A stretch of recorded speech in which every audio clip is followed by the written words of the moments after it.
Welcome to the ReTribalize podcast, episode number 2. Today is a short one on the 4 qualities of leadership and also the 4 qualities of healthy and, embodied masculinity. Now, when most people talk about leadership, they usually start with abstract qualities like integrity or empathy or responsibility, all of which are important, but none of those birth a leader in the first place.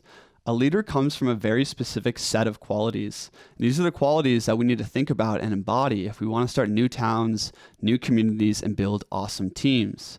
My friends, this channel is about building new towns and my exploration of that. So the first quality of a leader is he knows where he is going. This is something so many people miss because they start at the more abstract things. I'm going to tell you a quick story. Recently, I was on a ski trip with 10 boys. We were having debaucherous nights of poker, followed by all day shredding the mountain.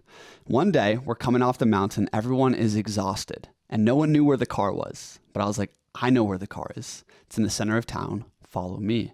So everyone falls in behind me, and if you ever scrabble together 10 guys, it can be hard. About 10 minutes into the walk, some guys are like, it's that way. No, the car is that way. Everyone's like, are you sure we're going in the right direction? And I was like, yes, the car is right around the corner.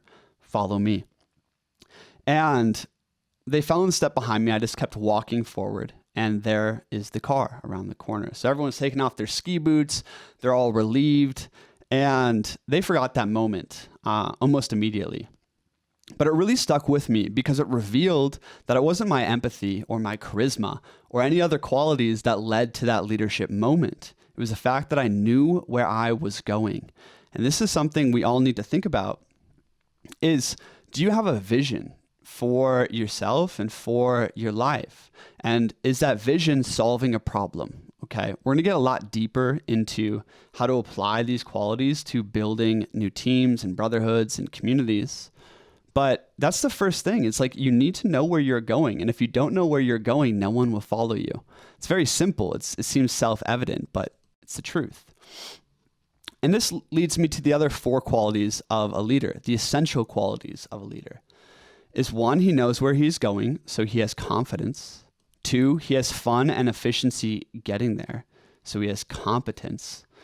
3, he is emotionally intelligent. He can speak to the heart of the group. And 4, he has a force of personality, an edge. I think this 4th one both of these are really important. We're going to talk about all of them.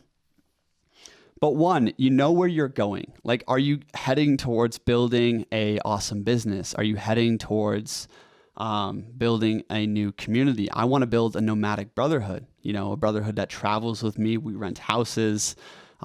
We build the sense of community, and that becomes a team which can found a new town. So I know where I'm going, and I have confidence in that vision. And number 2, I have fun and efficiency getting there. This is your test of competence, and this is what makes people trust you.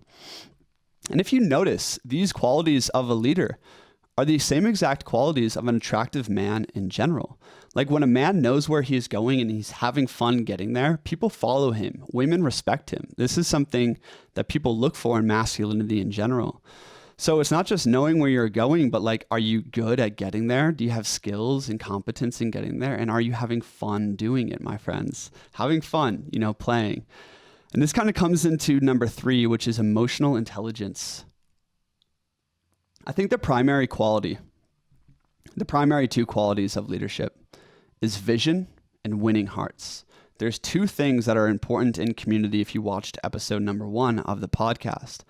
And that is that you are communicating a vision constantly. You are holding a vision and speaking it to your people, online and in real life.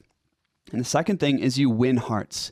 You unite hearts. So many people think community or teams are built on rational agreements, on shared values or shared ideologies. These are guardrails put on later. The thing that actually builds community is experiences that connect each other's hearts, and can you facilitate those? Can you speak to the heart of people? This is about emotional intelligence. And if you don't have emotional intelligence, people see you as abrasive or cold, and you lack the thing that actually glues the community together, which is the heart. And I think a leader needs to speak to the heart of people, not just to the mind, not just unifying, thoughts and ideas, but unifying people's hearts. And this takes some emotional intelligence. And honestly, The thing that's made me progress the most here is a good woman.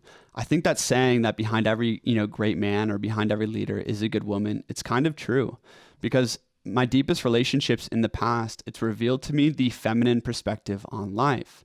It's revealed to me how to see and interact people from not just like an intellectual or vision oriented place, but like, hey, how are you doing? How's your heart? Where are you at? And like really connecting to people emotionally. So I think having a woman in your life and having great women in the community is so important, because it softens a leader, softens his edges, and invites more communal flourishing of the heart and mind within a group. So emotional intelligence, and also like if you want to lead women too, if you want to lead a tribe, you need all four of these qualities. Like I said, an attractive man, a masculine man is a good leader. So emotional intelligence, number 4, he has a force of personality and edge. You need both of these, the yin and the yang. You need to be able to be emotionally intelligent, but then also lead with a force of personality. All these skills, you can develop them, and it's best to develop these with a brotherhood who can hold you to a higher standard, who can reflect to you, and with good women in your life. But a force of personality and edge, when everyone started debating, are we going in the right direction, and all the doubts started creeping in, it took some conviction on my part. Hey, this is the way. I just started walking forward. And I wasn't there to debate them about which, I knew where the car was, right? And I have a force of personality. I have an edge in my life. I have a masculine edge. And a lot of guys are either super emotionally intelligent and wishy-washy, or they're too abrasive, right? They have too much of an edge. So it's about the right balance of these that creates charisma. This is what charisma is. It's emotional intelligence plus a force of personality. So I think we can go a lot deeper into these things, but what I want to talk about in this short episode now is the types of leaders we need, okay? So those are the 4 qualities that create a leader in the first place, and you can apply those to anywhere in your life, right? For instance, in your business, do you have a vision of what you're creating, right? Do you have efficiency and fun while getting there? You're not so reactive to the ups and downs of life, but you're just plodding along, having fun, playing along the way. Are you emotionally intelligent with your team and yet lead with an edge? If you can do those 4 things in even building a brotherhood group and building a business and building your wolf pack and community, you will naturally become a leader. And like a leader isn't someone who pulls rank. Like I'm the leader in this group, right? A leader is someone who holds the vision and communicates it and unites the hearts around it. If you can do that, you're naturally seen as the leader, right? It's not something you need to pull rank to do. It's like, are you the most confident, competent, and emotionally intelligent in the group? You will naturally be the leader. So the types of leader we need to see today, my friends, is a noble leader. I'm going to speak a lot more about this throughout this podcast and throughout my channels on YouTube. But if you can see my screen right now, there's 2 aspects of growth in life, okay? There's the heavenly growth, or the vertical axis of life. And then there is the worldly growth, or the horizontal aspect of life. The horizontal aspect of life is about experiences, knowledge, relationships, money, skills, expertise. It's the more plane. It's the material plane. And we have a lot of like great YouTubers and leaders on this plane of like, how do we build a better economy, or how do you make more money in your life, or how do you build more relationships or more knowledge? That's great. It's the worldly growth. A leader needs to be good here. He needs to be competent on the worldly plane. This is really important. You can't build a great business if you aren't efficient and knowledgeable about the worldly plane. But then there's the vertical aspect of leadership and of personal growth. And the vertical aspect of life is about the sacred, okay? And connecting to the sacred. And that means connecting to God, connecting to your true self or to Christ, connecting to your sacred body and sacred action. That looks like martial arts, like a true practice of embodying the sacred in your life. How do you live with more honor and excellence? It looks like honoring community and family and honoring nature. There's a personal sacred structure within life, my friends, and this is the vertical axis of growth. And we often talk about becoming more disciplined or making more money or building more relationships, which is horizontal. But not many people talk about virtue. Not many people talk about becoming a warrior, like living with virtue, honor, and masculinity. Not many people talk about actualizing the lover archetype inside of you, which is about play and innocence and vitality and compassion. Not many people talk about the priest or magician, which is about devotion and understanding and being connected to the spiritual world. And if you don't talk about these things, we'll never create kings, okay? A king is someone who is connected to the transcendent. He is connected to God. He's connected to the superior world and his superior self. And he lives with regality. He lives in service to his tribe, to his community, to his people. Our concept of a king today has fallen to worldly power, right? But a true king is in service to all of creation. He is a vessel for the higher spiritual forces, for the heavenly growth to come through. So when it looks like becoming a leader in your own life, my friends, it looks like embodying the higher masculine archetypes, the lover, the warrior, the priest, magician, and the king. And this all comes from being connected to the heavenly aspect of growth as a leader, okay? So leadership, it implies hierarchy. It implies that there is a superior self, there's a God, there's a transcendent, and I am leading from that. I am working to grow into my most virtuous, upright man and human being. And when you are growing your personal sacred structure, right? God, true self, body and action, family and community, nature, when you're connected to the sacredness of life, to the vertical axis of life, you naturally grow into more masculinity, into more openness, into more honor. And this is the mark of nobility. A noble man, a man of honor, means embodying the sacred in your daily life and bringing the transcendent into the world.